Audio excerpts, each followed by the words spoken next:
Well, hello everybody, and welcome to the May episode of the bi-monthly FRPanorama webinar series. I'm Larry Liberti, and together with my colleague Mario Alanis, as always, we'll be hosting today's seminar. What a pleasure, actually, to see you all here today. In fact, you are one of more than 525 registrants to today's seminar. This is the largest subscribed seminar we've had to date, and very much appreciate your participation. In fact, we have participants representing more than 30 companies, almost 30 regulatory agencies from around the world, and more than a dozen NGOs, patient groups, and trade associations.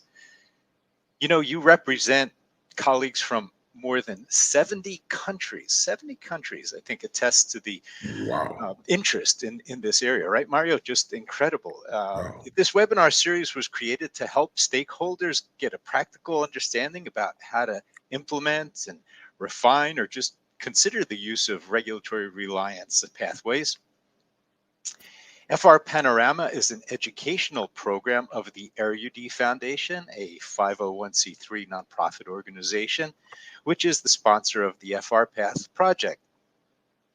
And we are also grateful for the support provided by MSD for the FRPanorama series. As always, we're indebted to our advisory committee for their input and guidance regarding the topics of these webinars.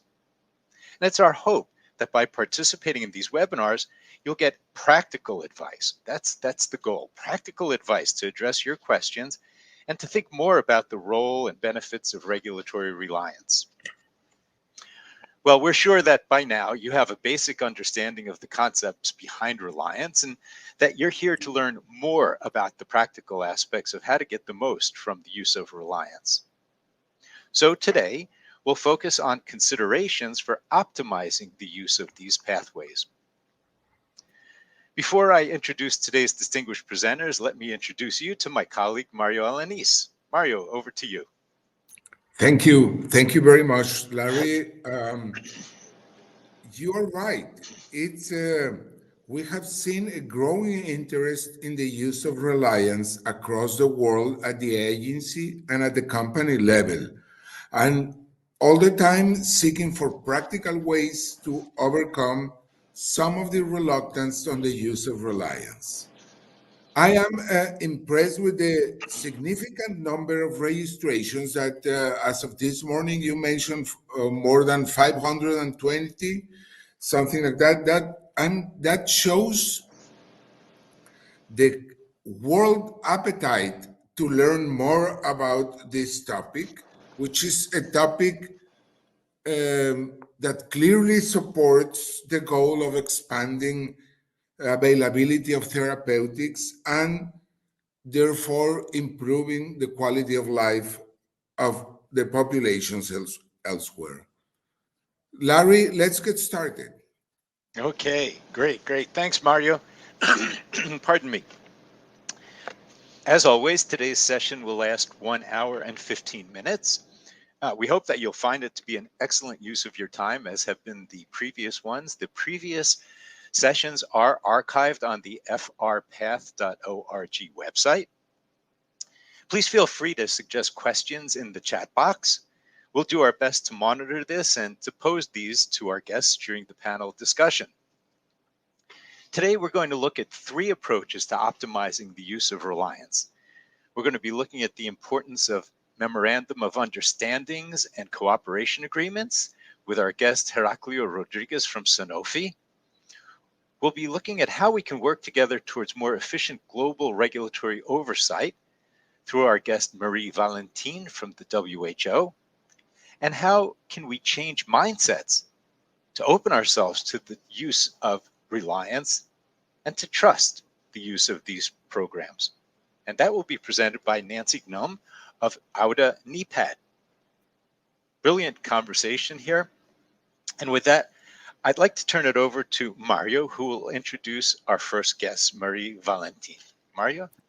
Yes, Larry, I'm very pleased to introduce Marie Valentin, who is well known to all of us who are involved with the World Health Organization and its critical work to help agencies at all maturity levels to understand pathways that can optimize the use of their resources and provide clarity and efficiency to companies and their processes, and ultimately benefit patients with access to quality medicines. Marie, in her role as technical officer with the Regulatory Convergence and Networks team of the Regulation and Pre-Qualification Department of the WHO, brings her global experience and her global perspective to how all stakeholders can work together to improve regulatory efficiency. While Mary regrets that a last minute commitment precludes her from joining us live today, she has provided an insightful commentary that we will present now, and we'll be able to send her all the questions. Just to, again, thank you, Mario, for that. If you do have questions, put them in the comment chat area. We will try to capture these. Marie said that she'd be happy to try to respond as best as she can to your questions. So be sure that you include your email so that we can ensure that she can respond to you. Thanks, Mario. Thank you. A very good day to you all. My name is Marie Valentin, and I work in the team Regulatory Convergence and Networks at WHO headquarters in Geneva. And today I will be talking about reliance and how we can work together towards a more efficient global regulatory oversight for medical products. Thank you to the organizer to have invited us to this FRPanorama webinar on consideration for optimizing the use of reliance for regulatory pathways. In my presentation, I will go through the principles of reliance. We can discuss how can authorities and companies work together towards the transparent process of reliance, and I will give some links and references for additional source of information. Access to quality assured medical products is an essential part of health system and is very important in achieving the objective of universal health coverage. This slide shows the current level of maturity of the regulatory system globally. WHO serves 194 member states, and we can see from that slide that currently 70% of the countries, so 137 countries, have weak regulatory systems.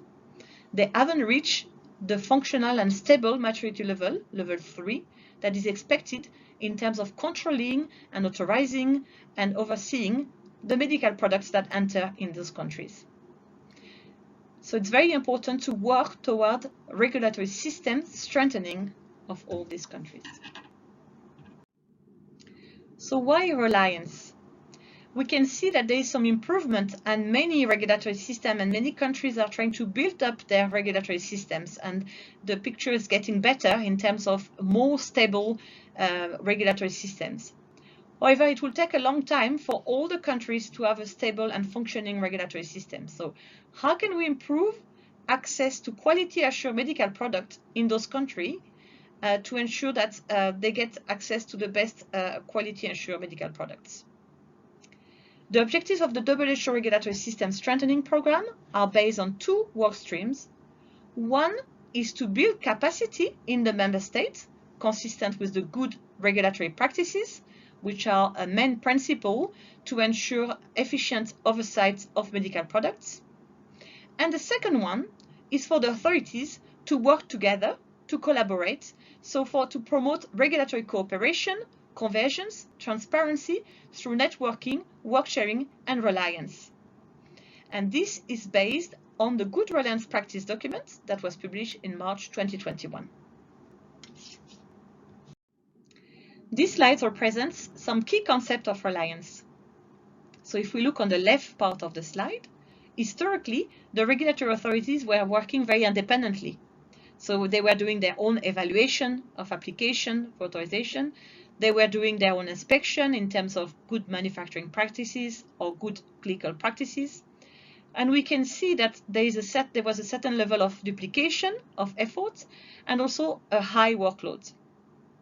If we move towards the center of the slide with a more collaborative effort, for example, if some regulatory authorities decide to work share, so to do joint assessments of clinical trial application, for example, of marketing authorization application, etc., or to have an abridged pathway where they want to use the evaluation performed by another authorities, we can see that we reduce duplication and we reduce the workload. So by leveraging the work of others, we can help into our own capacity and into being more efficient in the regulatory oversight. On the right side, we can talk about recognition. Recognition is a more formalized way of reliance when one country may decide to recognize unilaterally, for example, the decision from another authorities. Recognition can be unilateral or mutual recognition, and we see a lot of mutual recognition, for example, in the field of inspection, good manufacturing practices inspection, for example, or good clinical practice inspection. So as of today, one could ask, are we using the global regulatory resources as best as we can? And we think collectively that there is margin for improvement. We know that regulators are facing many challenges. They've got an increasing workload in terms of progress in science, globalization of markets, globalization of clinical trial program, etc. And they have to do all this work with limited global regulatory resources. So really, some type of duplication of evaluation where not needed is not the best use of resources. So the solutions are really to work share, to try to facilitate joint assessment, to use abridged pathways where possible, to strengthen the collaboration, and to work together. So one of the advice for authorities and also for companies is to look at reliance and innovative models to have better use of the resources.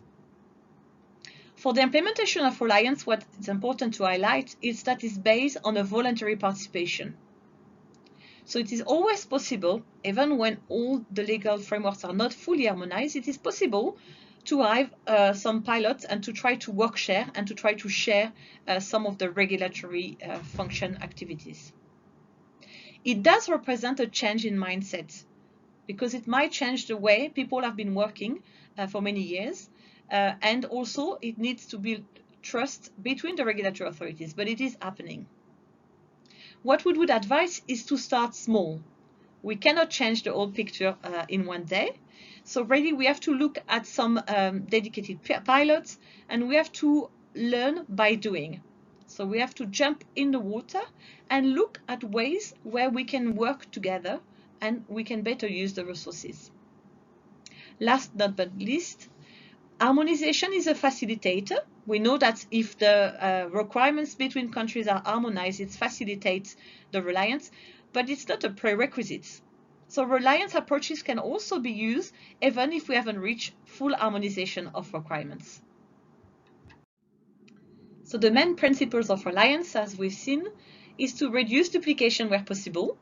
If there is no added value to repeat an evaluation, I think it's very good to leverage some work of others, or also to work share and work together. Reliance is based on a risk-based approach. So where do I need to put my resources? Where is it most needed?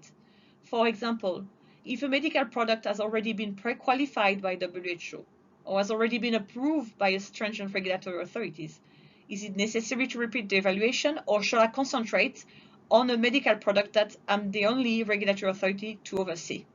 And clearly it's important to look at what are the risks for the medical product and where the resources for evaluation and oversight should be placed. Here we'll talk about also the transition to WHO listed authorities. So as you know, we are changing from the concept of stringent regulatory authorities to the concept of WHO listed authorities. And I will invite you to refer to the website, WHO website, where there is a dedicated page regarding the transitional list of WHO listed authority.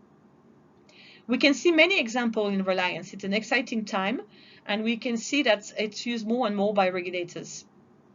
So a few examples in terms of abridged or verification routes. For example, HSA Singapore for post-authorization changes, they will use an abridged, so a shorter evaluation or verification, simply verify the product if the variation has already been authorized by 1, 2 or more reference regulatory authorities. We know that there's also a lot of pilots happening in terms of managing post-authorization changes, because there is a big workload in terms of post-authorization changes. So we can see that there are lots of pilots happening, either from the regulators, but also from the industry side, in terms of trying to manage the post-authorization changes workload. This slide is simply to remind participants that Reliance can be used for all the regulatory function and throughout the life cycle of products. We know that at the moment it is used a lot for initial authorization, for marketing authorization, and it is used a lot, for example, in inspection, for good practices inspection. But we can see that Reliance has a place to play for all the regulatory functions in terms of clinical trials, vigilance, post-authorization, batch release, etc. So how Reliance was used during the response to the COVID-19 pandemic? Through the COVAX initiative, with partners like CEPI, Gavi, UNICEF and WHO, it was soon realized that no one would be safe unless everyone was safe. So it was very important to facilitate access to COVID-19 vaccines globally. And Reliance was key in terms of facilitating the evaluation of the COVID-19 vaccine and the in-country authorization. So for example, for the first emergency use listed vaccine by WHO, which was the Pfizer vaccine, this was done only 10 days after the EMA scientific opinion, because WHO worked very closely with the European Medicine Agency, and they were allowed to participate in the scientific discussion and evaluation and decision making for the vaccine at European level, so they could benefit from the evaluation from the EMA to facilitate the listing on the EUL. From the EUL as well, this was a reference for country to authorize the use in country. So if we look at the first rollout under COVAX, which was the AstraZeneca vaccine, within 15 days of listing of the vaccine on the EUL, 101 countries out of the 145 countries that were selected for this first wave authorize or give import authorization to the vaccine, so give the in-country authorization in 15 days. Which is a very great result. So 70% of the countries gave an authorization for use within 15 days of the issuance of the EUL. Reliance was used for all the regulatory functions in terms of authorization, but pharmacovigilance as well, batch release, post-authorization changing, etc.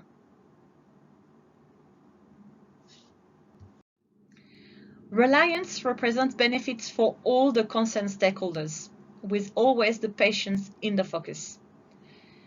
It can be beneficial for manufacturers, for national regulatory authorities, but also for patient, procurer, donors, and WHO. It facilitates access to quality assured medical products. It allows for efficient use of available resources. It may speed up approval timelines, and we know that in some regional countries it is difficult to have a relatively fast approval. So Reliance can be used to expedite decision-making process at national level. And it's an enabler for global supply. So we've seen in case of a public health emergency, Reliance can facilitate access to products globally. So where can you find more information about Reliance? I would invite participants to refer to the WHO Good Reliance Practices, and I've included the link here that was published in March 2021. On Open WHO as well, we've got a short, it's a 25-minute course about the good reliance practices and the high-level principle. It is available in English, in French and Spanish, and it is on open access. So do not hesitate to use it and to share it because it's a good vehicle to promote the use of reliance and to explain the high-level principle of the concept. There is also a question and answer that we've developed in collaboration with the International Pharmaceutical Regulatory Program, where we've got a series of very frequent asked questions about reliance and the use of reliance. We are also working on a repository with countries of different models of reliance. To finish, I would like to share some take-home messages. We have seen that it's essential to make best use of available regulatory resources globally. And reliance is an efficient tool to make sure that we use the evaluation, the inspection, and the work of other regulators as best as possible. The present regulatory framework is collaborative, but I think the future will be even more collaborative, and we could hope for a future model where there is less duplication and better use of the regulatory resources. Work sharing is a good and key solution in terms of sharing the workload and the regulatory function activities. Collaboration is essential for all stakeholders, and it will benefit all stakeholders. We have seen that we have to change the mindset, and we have to work collectively to change the mindset. We have to start small. We should use pilot programs because they are very good ways of testing some models and testing if some new innovative approach could work. So I encourage all participants to look at innovative approach and to use pilots to test some new reliance models. We don't have to reinvent the wheels, so we can look at existing models and we can look at some region and some countries or some parts of the world that are using some interesting reliance model. And we should encourage the regulators and the companies to share best practices. So if they've got some successful model of reliance, I would invite you to share, to publish about it, and to share the best practices regarding reliance. And with that, I would like to thank you very much for your attention. I'm sorry that I couldn't join in real time, but I'm very happy to take any question in writing. Thank you for your attention, and I wish you a good rest of your day. Many thanks. Very good. Marie covered a lot of very interesting topics, and some of these I think we've been exposed to already with regard to the importance of the ML system, but also this concept of encouraging communication and collaboration. And someone who knows a lot about collaboration is our next speaker. It's my pleasure to now introduce our next guest, Ms. Nancy Gnome. Through her work as program director at Auda NEPAD, Nancy has been active in promoting the effective and efficient use of reliance pathways, right, throughout the African continent. She's done so much work, and based on her extensive research, today Nancy is going to share with us her observations on work sharing and joint assessments and the importance of changing mindsets through collaboration and the use of process tools. So I hand it over to you, Nancy. All yours. Good.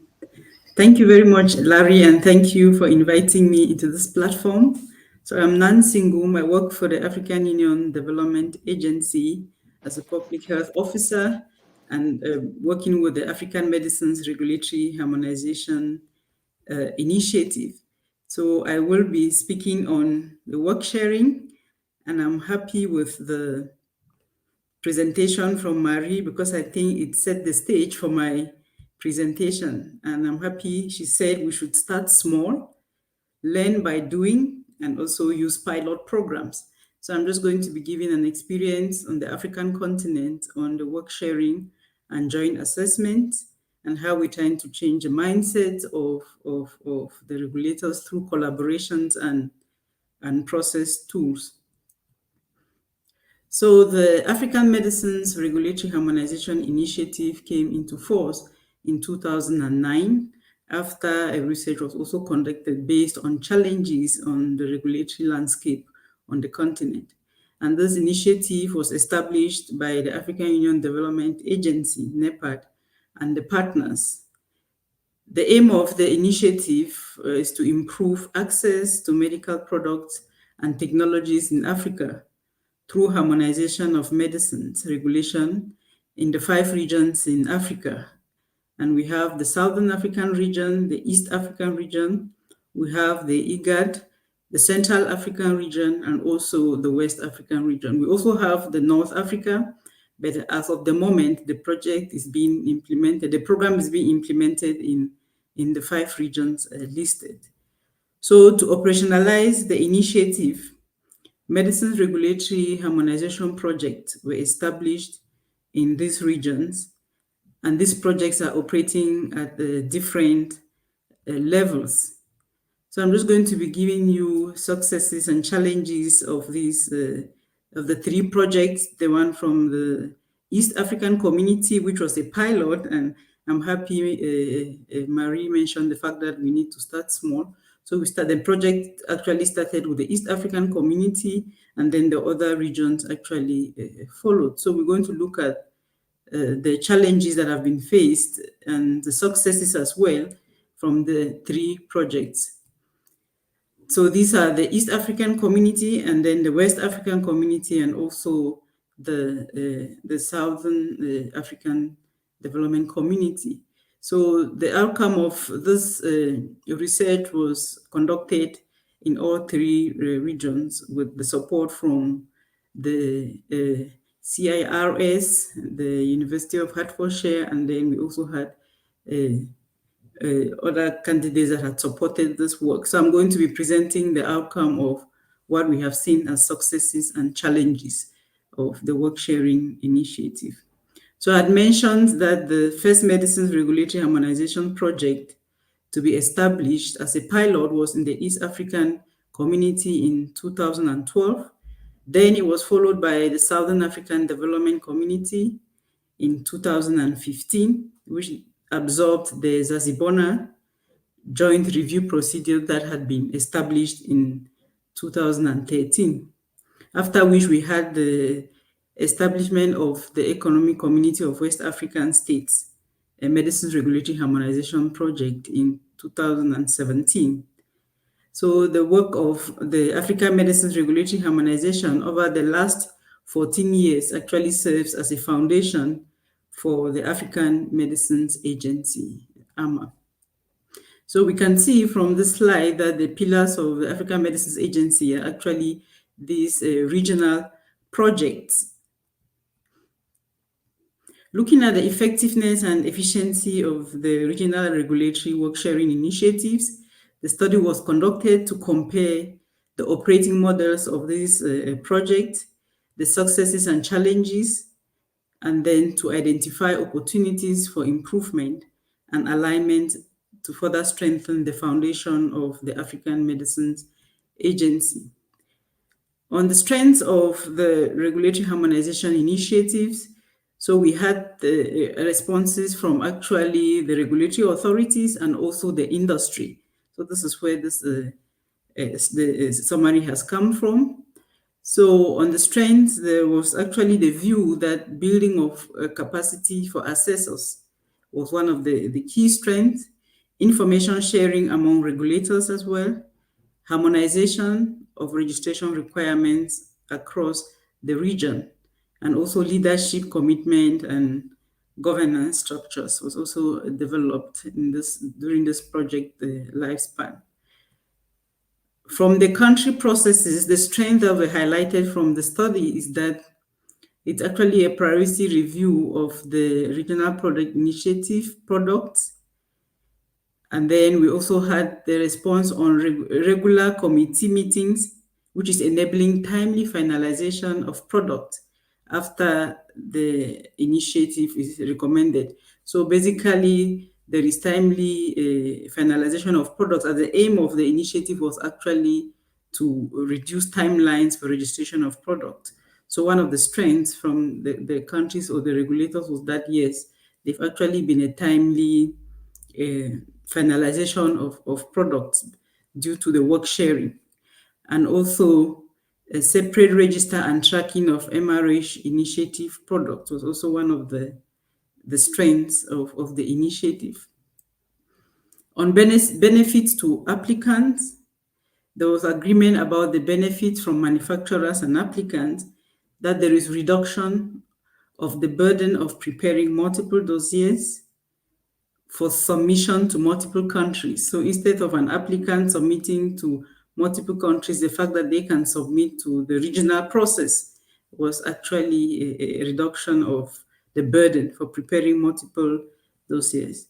Also, the saving on time and resources. I think Marie also alluded to this, as well as applicants receiving the same list of questions from multiple countries. Instead of them getting different questions, they can receive the same list of questions and a single response as well. So they can prepare a single response package to access to various markets also, as well as simultaneous access to various markets. This was also a key benefit. However, only the EAC MRA viewed that the applicants benefited from shorter timelines. Benefits to patients, there was consensus among the three regions that the program has resulted in quicker access and increased availability of quality assured medicines for patients. However, this was not at a reduced price, so the program has actually not affected any costing issues, so the prices probably have stayed the same or have not reduced.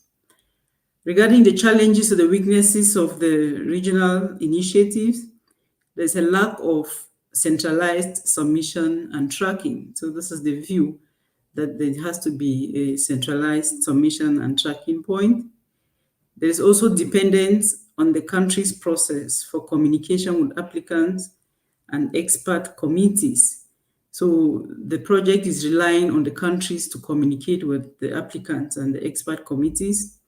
There's also a lack of jurisdiction power. Then there's unequal workload among member states. So some member states have more work than others during the joint sharing. Probably the more resourced member states will have more work than the less resourced member state. Challenges faced by applicants. There was a view that the work sharing initiative process is more stringent than some country processes, and that is why sometimes the applicants would prefer to go directly to the countries than go through the work sharing processes. There's also differing labeling requirements in participating countries, as well as a lack of information on country websites and the regional websites as well. So there's also the view that sometimes there's not enough information on the website, and there's lack of clarity about the process for submission and follow-up at the country level regarding the regional program. So the recommendations that have come out is that they should align the operating models to improve efficiency. So all the three regions should actually have the same operating models, because some of them are operating differently. There's centralized and decentralized operating models. So a framework to enable centralized regional submission, for example, like we have with the ECOWAS region, the West African region.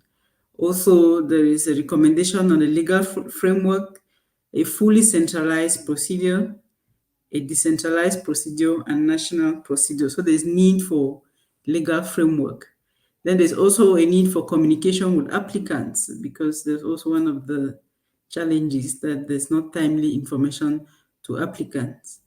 Then publishing and expression of interest is also one of the requests and recommendations that came out from the study. And just to speak to today's topic on reliance, it has also been recommended that they should be reliant to facilitate inter-country reliance. So we're going to have inter-country reliance, inter-reg reliance as well, including unilateral and mutual recognition. So I want to acknowledge those who worked on this research, Prof. Stuart Walker, Prof. Sam Salek, Dr. Tariro Sitole, and also Madam Mercy Owusu, and also the NRAs and the applicants that responded to the questionnaire, and thanking also the partners to this initiative, the African Union Commission and the African Union Development Agency, the Africa CDC, WHO, and other partners. Thank you very much. Thank you, Nancy. Very, very interesting work that you did, and to get so many different perspectives and to pull this all together. I think this was very, very helpful. What do you think, Mario? That was pretty interesting. I think it's great. It's incredible all the work that has been done, but in particular this study where you have industry and the agencies' views on the strengths and the challenges. It's very good, and I think it's a great example of things that can be done in other regions of the world as well. Yeah, I think we'll learn a Yes. lot. So looking forward to our little panel discussion a little bit later. Well, I'm very pleased to introduce our third guest speaker, Heraclio Rodriguez. Many of you know Heraclio because of his work as the head of Latin American regulatory science and policy at Sanofi, and his longstanding contributions to regulatory alignment initiatives, especially in Latin America. Today, Heraclio is going to share with us his observations around the concept of why memorandum of understandings and cooperation agreements are important tools to facilitate reliance. This is based on research that we've done together. And Heraclio, over to you. Thank you very much, Larry, and thanks for the invitation. This type of series are very, very important for reinforce the importance that reliance have for the medicines and for the regulatory point of view in benefits of the patient that this is the everybody are looking for. But well, today I have the opportunity to speak about the cooperation agreements and the memorandum of understanding and how this instrument and legal resources support reliant process. Um, during a review we did as a team, we analyzed some documents and some type of this document and how this document could support the reliance. Also, I want to thanks to Maria Lucia de Lucia and Larry Lawrence Liberty because they also are part of this research of this prepares this review and well, today is the moment to share the importance of this type of document. Next. Well, there are key factors that need to gain advantage for reliance pathways implementation. We know we have several success factors for doing that, but the most important is the interest in build and keep the robust trust among regulators, because this is the main element to go ahead with the next step in the reliance implementation and use, of course. Have a clear vision of the advantage reliance bring to the health system, show the willingness to change and adapt the ways of working, understanding also reliance pathways beyond the concept and scope. It's important to note that the reliance is a concept, but the concepts have been to land and translate to the reality. And we heard before with two excellent presentations mentioned some activities in the next step of reliance, but we need to work a little bit more for getting results clearly in the regulatory environment. Also, it's important to know there are some legal elements involved in the reliance implementation, and because some agency or some health authorities have some concerns for apply or use reliance. Right? Next, please. There are concerns already identified to use or implement reliance. And one of them put on the top is the lack of legal regulatory framework to use reliance pathways. This is an issue because sometimes the agency said they cannot to apply reliance because they don't have a specific rule about that. But there are opinions issued by WHO clearly that reliance could be applied without modification in depth of the regulation. The suggestion of them in the good regulatory practices is try to look for how we could adapt the regulatory framework to use reliance, because for all the benefits that they bring in depth into the regulatory activities. There are other concerns, differences in the regulatory requirement that is clear, because as you know, there are different categorization in the case of variation of post-approval changes, different classification. This is a point. This type of differences is a concern for the agencies.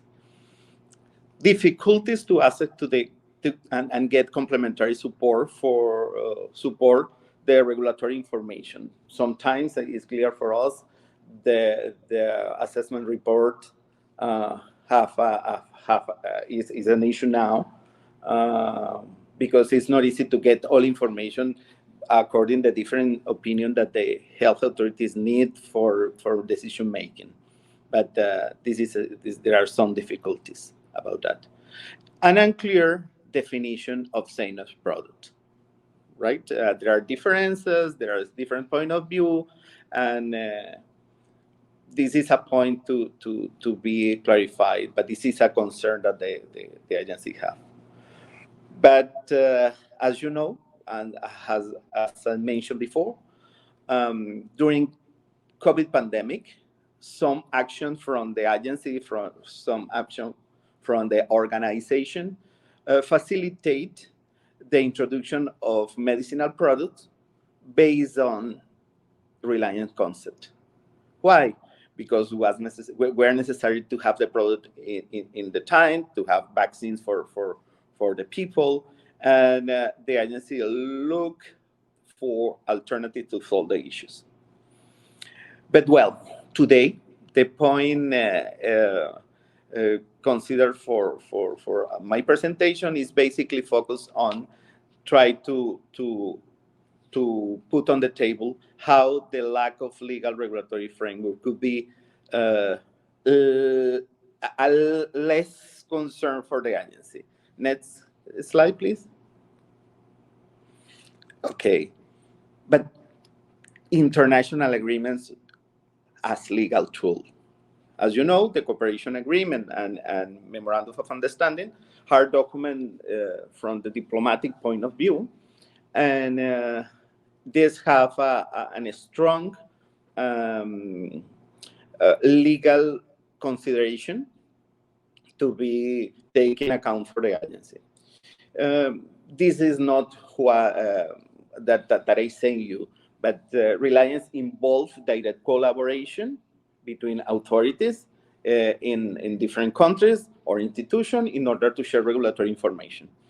The regulatory information is sensitive information because it involves assessment report, assessment made by the agency, inspection reports, scientific opinion.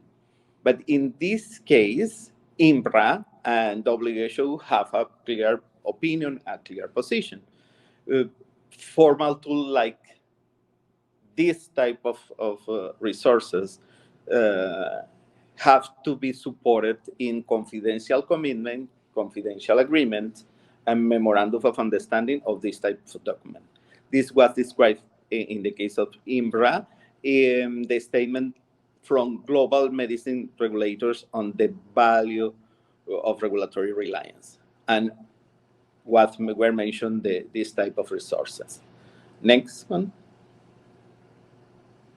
Next slide, please. Okay. But what is the meaning, or what is the definition of memorandum of understanding? Memorandum of understanding, as I told you, is a legal document. is a bilateral or multilateral agreement between agency-to-agency parties, voluntary and typically no binding. However, if designers decide whether a memorandum of understanding is intended to be a legal binding document, this could be used and have a strong and clear use for apply legal action internally, and they protect the information shared among agencies. There are other type of document, like a cooperation agreement.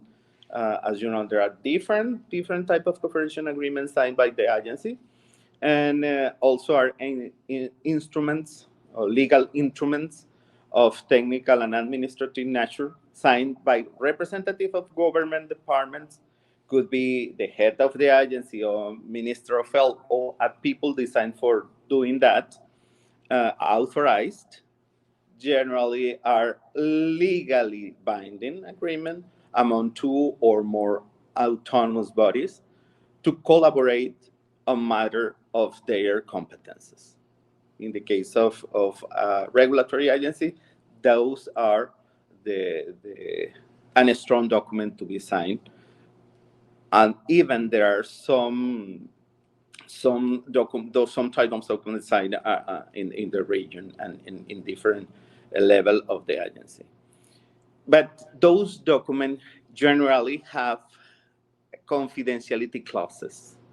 But the confidentiality clauses is the main point, because, as you know, the information shared among agencies is as sensitive as I told you. Also, is known as non-disclosure clause, is referred to the legal protection in order to protect the sensitive information shared among agencies. There are different level of protection, but is the main point to have a strong document. Next. What is the situation? What is the situation in Latin America today? Well, it's obvious the interest and recognition of the reliant pathways, valued for across the world, but across the Latin America too. One of the main barriers for implements reliant, according the perception of the agency, has been that the limitation imposed by the legal framework, as I told you when I started the presentation, of each country have appropriated legal tools in place to have this type of use of reliance pathways. But in that sense, and aligned with the INRA and WHO, we prepared a review. We did that review, named Cooperation Agreement, Memorandum of Understanding, a letter of intent as instrument to facilitate implementation reliance in Latin America. But this was published last year in the Clinical Therapeutic Journal. You can see the information in that journal. But basically, we review the websites of the agency, Anvisa, COFEPRIS, AMAT, INVIMA, and ICP in Chile, in order to look for if they had this type of document for access, for review, in order to understand what were the information include that. Almost all agency had the information available in their website. Only ANMAT was not easy to find the documents, but they have at least the memorandum of understanding, but we cannot find the document to read the information included there. Next, please. Next.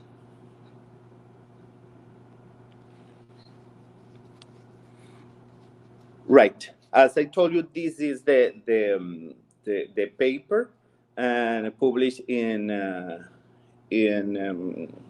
Clinical Therapeutics Journal. As I told you, you can see the information there. Next.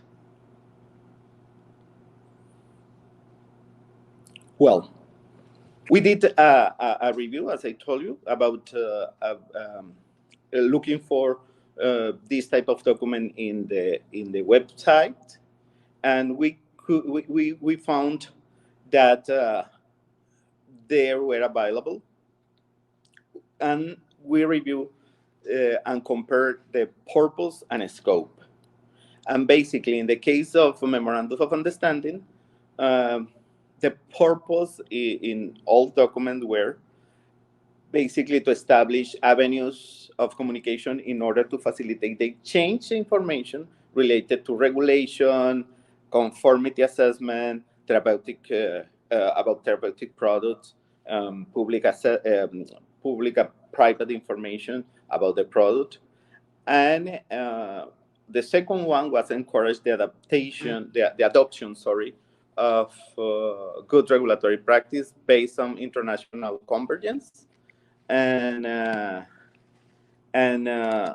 also the third one was the proposal was to encourage the development of collaborative activities between participants in the memorandum of understanding.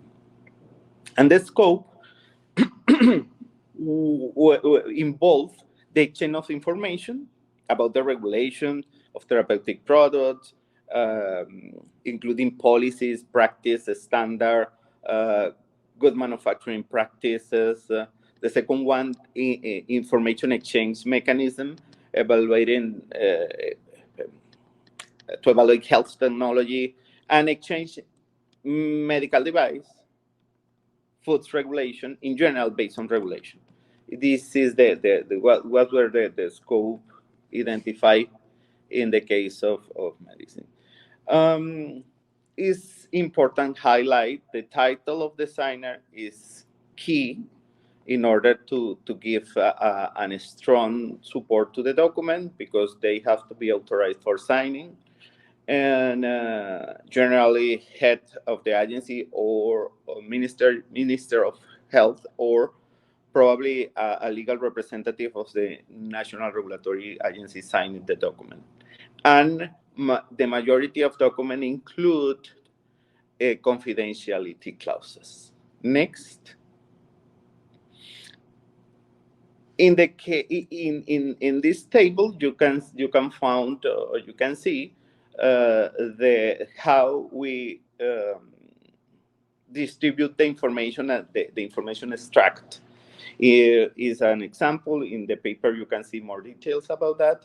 But in this case, for example, Anvisa have, as regulatory agency in Brazil, have an agreement between Russia, with Russia, India, China, but they have a memorandum of understanding in the case of BRICS, signed in 2009. But the purpose is the same that I mentioned, but in this case was the promote solution in the sanitary areas, and to have an established basis for a dialogue, and encourage the adoption of good regulatory practice based on internal convergence. Those are the main points distributed in this type of document. What is the meaning of that? But this document put on the table what are the lines to be followed, how the relation with and the information could be shared among them. Right? Next. In the case of cooperation agreements, is what followed the same action, the same mechanism to get the information, but the crucial characteristic evaluated, such as the document purpose, as I told you, scope, type of product involved, where the signature, the position in the agency, the signature, whether it include the confidentiality clauses or not, the time period of validity of the document, but the purpose and the scope are clear. The purpose shares certain specific scientific and technical information document, facilitate exchange of information documentation related to the regulation and conformity, and encourage develop collaborative activities among the participants. But the scope is related to the medicinal products, the regulation, and also information contained in the marketing authorization application, even in the case of post-approval changes application. But those documents have the details mentioned before. The cooperation agreement have the same type of table in the paper, and are described that details mentioned before. The type of product, the proposed, and the action. This is an example because all of them include the confidentiality clauses in the cooperation agreement. Next. Well, as the final point and the conclusion that we have is that there are documents, a strong document that could be used by the agency, already signed between agency and even with the reference agency, to work together, to share information, to share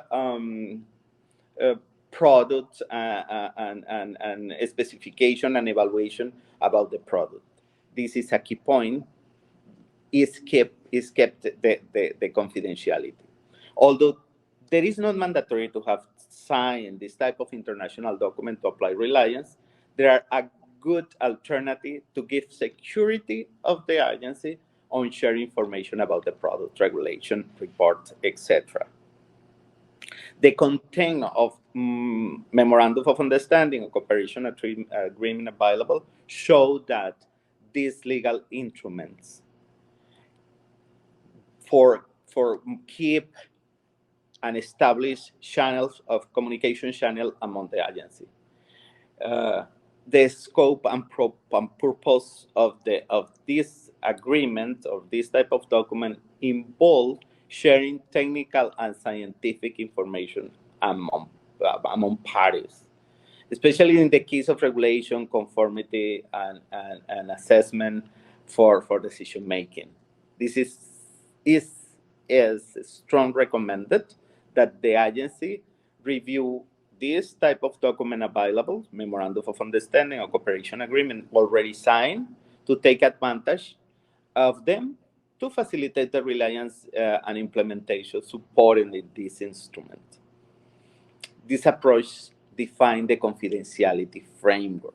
This is a main point put on the table, because although it's needed to have a regulation, a law, but there are resources available with a strong recommendation from the supranational organization like IDRA, WHO, will guarantee the protection and the information and data share. Well, this is a summary of the details that we get in the study. Thanks you for your time and for your attention. And well, the paper is available in the Clinical Therapeutic Journal. Thank you very much. Thank you, Heraclio. You summarized it very well. It took us a long time to actually find this information, didn't it? And it wasn't always obvious where to find this information. We'll one of the things that we did was we took some of this information and we're starting to build this into the FRPath project. So for those agencies who have access, all regulatory agencies have free access to the FRPath portal. And within there, we have what are called agency profiles. And so requesting a password will allow agencies free access. And within the the agency profiles, we actually have links to MOUs where they're available, and we're starting to build that library of MOUs. So these are becoming very, very important. So now we've heard from these three presenters from around the world about key issues related to our topic of practical ways to optimize the use of reliance pathways. And now we have a little bit of time to dive a bit deeper into these concepts and to hear from our audience about their reflections on these topics also. And one of the things that we've heard as a common theme today is this theme of promoting collaboration.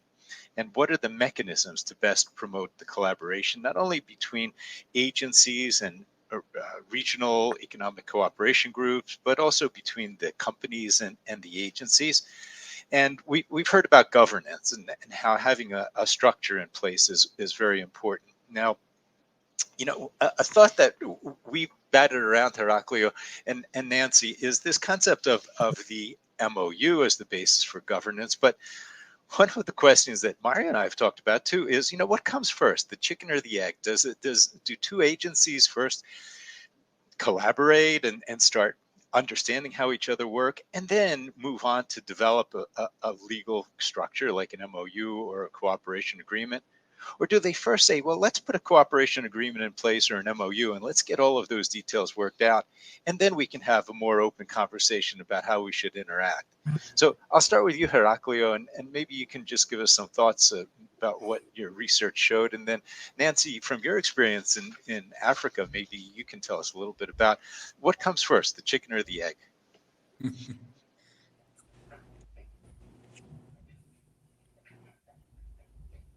Well, do you hear me? Yep. Yes, perfect. Yeah, okay. Well, from my point of view, as you know, this type of document are not news. There are several documents signed by the agency from several years ago, but the most important here is that this type of document could ensure and encourage to develop collaborative activities between agency participants, and be an avenue to adoption of regulatory practice too, to facilitate and create the trust easily. Basically, because they can feel comfortable in share the information, confidential information. This is the main point, because those documents describe confidentiality clauses. And just to jump in there, from the company standpoint, is that important to know that these confidentiality agreements are in place between agencies, especially if we think about reliance mechanisms? Yes, undoubtedly, because the information about the product is confidential. It's not an open information. In the case of new products, new innovative products, or something like that, but it's important to keep the confidentiality. Great. Thanks. Yeah. And Nancy, what's been your experience with working with individual NRAs and with regional initiatives? Yeah, thanks, Larry. I think the first thing is about the trust. As you have said, what comes first? Because sometimes before somebody wants to sign, they have to also trust you that you're going to actually keep the information they're giving you confidentially, or you have the capability for them to rely on your work. So it's, first of all, I think it's about building a relationship, and then we can have the signing of the documents come. And I think even the countries that we have worked with, the regional approach has been, first of all, building the trust, bringing them together, sharing ideas, sharing best practices. And with those collaborations, that brings in the trust, and then they can move on to signing and getting any documents that has to go through the legal systems. So basically, the interaction is key to getting all the reliance and the mutual recognition. Yes. Mario, any Yes, thoughts no, about that? I just wanted to say that in my previous life as a regulator, I can certainly coincide with Nancy that you have to develop trust first, and it's gradual, and you start exchanging information, and I think that that's what comes first. But I think it's a great alternative. This that Heraclio showed the collaboration and MOUs as a way to go around some legal. It's still legally to proceed, but it allows to facilitate this mechanism that would help uh, improve availability of medicines of reliance. Yes. Yeah.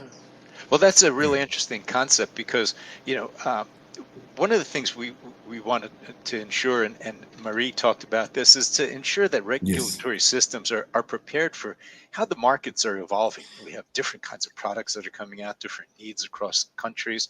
So with this market evolution coming pretty quickly, the strategies to manage the growth in terms of volume and complexity of new products seems like this is an important role for things that we've been talking about today. And Heraclio, do you have any ideas about how these maybe, and Nancy, you can talk about some of the technologies you mentioned where there were strengths and weaknesses around technologies and what you've seen. So Heraclio, why don't I turn it over to you, and then we'll ask Nancy for some thoughts about how do we ensure that regulatory systems continue to be fit for purpose, and what are some of the tools that they can use? But well, the we are thinking always in the optimization of the regulatory systems, the stress and the regulatory to keep the regulatory good practices, and undoubtedly to have this type to implement or to keep the trust is essential. But if we have reliance on the table, and we keep a close relationship, permanent communication, open communication between agency, and also considering the industry as an ally of get information, because the information of the product is offered by the industry, and it's necessary to have a good relation, to have this type of resources to reinforce the system. At, at the end, the most important is the patient, offer to the patient the best product, and to keep an alignment, strong alignment among agencies in order to have the same product in the same place. Mm-hmm. Yeah, that's a really important part. And Nancy, what have you seen with regard to that? Yeah, no, I think this is a very pertinent question, especially with the changing technologies and especially with the digital health coming into place as well, and actually just making things more complicated for regulators. I think it's very important for reliance, because I don't think no one person or no one institution or country can do it all. So it's very important that the countries can rely, or the regulators can rely on each other. This concept is very key, and after which they can actually have the mutual recognition, so that you can really just be able to trust someone and recognize the work that they have done. Because I think recently we attended a workshop in Singapore where we are talking about the digital health technologies, and it's rapidly going very fast, faster than the regulators can catch up. So what do we do with those changing times? How fast can we build the capacity to be able to regulate some of the health technologies that are coming up very fast? Mm. So I think it's very key that we start really focusing on reliance and mutual recognition. It's an interesting twist. That we have time for one more question from the audience, and this is for Heraclio. Heraclio, the question is, what do you think about the new proposed AMLAC? And maybe you can talk a little bit about AMLAC, this grouping of countries in Latin America who are trying to do what Nancy's had a lot of experience with, which is, another regional type consortia of a couple of countries who come together, and could they actually leverage and boost the use of reliance in the participating countries? Do you think that reliance will play a role with AMLAC? And maybe just for those who are less familiar, if you could just say 1 minute about what AMLAC is, and just how do you think reliance will fit into that? And then we'll finish up for the day. But well,